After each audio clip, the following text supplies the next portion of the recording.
Ce sont ses yeux qui racontent le mieux son combat. Il y a 3 mois, Adeline Élysée a eu la jambe broyée sous les décombres de sa maison. Depuis 2 jours, elle apprend à vivre avec sa prothèse.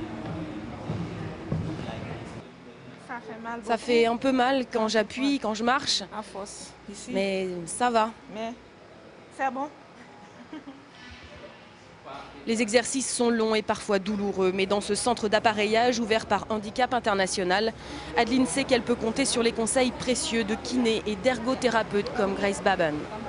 Chaque jour, elle scrute les postures de dizaines de personnes amputées lors du séisme, tout en essayant de leur redonner confiance.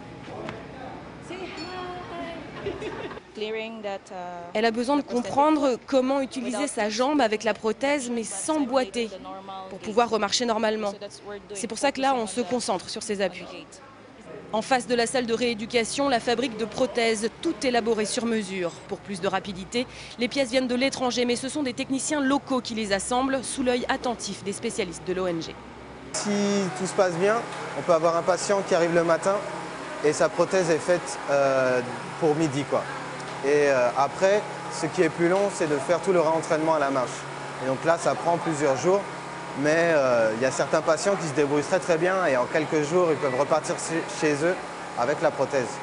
Dans tout le pays, 1700 personnes ont bénéficié de séances de réadaptation. Mais au-delà de la prise en charge médicale, les ONG comme Handicap International pointent maintenant du doigt une urgence de taille, réinsérer toutes ces personnes amputées dans la société. Le Parlement haïtien travaille déjà à un projet de loi pour éviter toute forme de discrimination à leur égard.